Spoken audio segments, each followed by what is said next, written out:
Well, I guess I have roots here, and, it's in my blood, so to speak.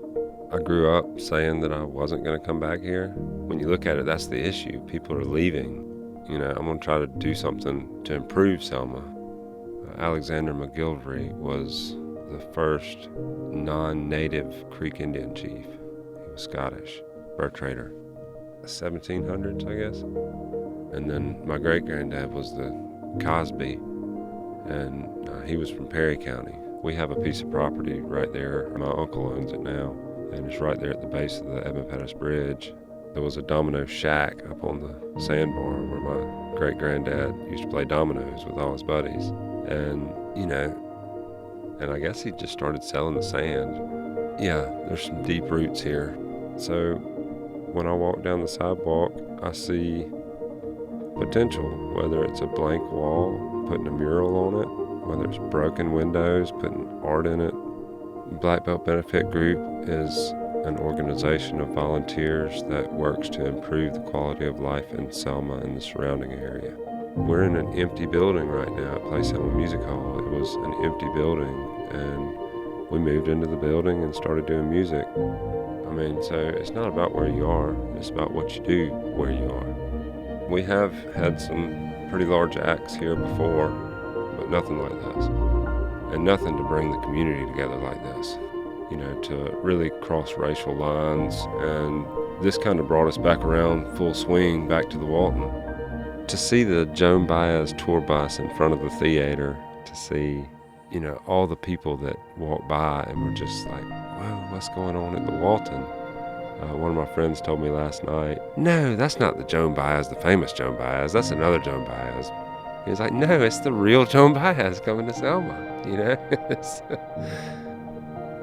She did not make it to Selma before the 1965 bridge crossing, and she wanted to be here.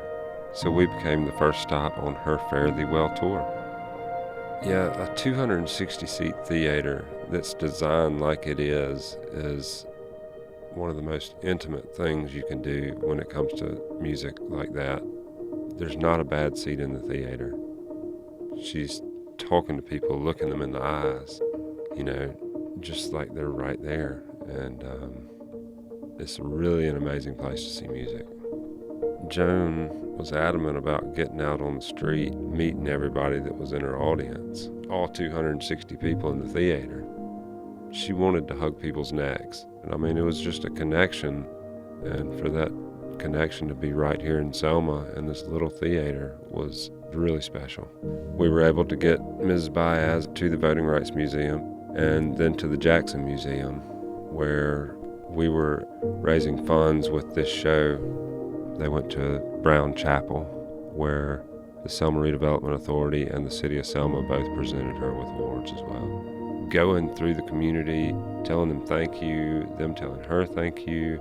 There were people being brought together around her that may not have come together if she weren't here. That's exactly what we try to do with music. We just want to try to continue it and continue to work with the Walton Theater and the city and other organizations that can benefit from this. I just want them to see that you can revitalize. We still have our great assets, so let's build on them. Like Charlie Lucas, one man's trash is another man's treasure. Let's break down these silos, let's open them up, mix them together, and see what we come up with. So it's never too late to change, and it's never too late to build a bridge or make a relationship. I hope people coming from outside can view Selma as the way we view it, just that there's so much potential here. All you need is a little hard work, a little elbow grease. I guess I've been told that my whole life. We just keep going.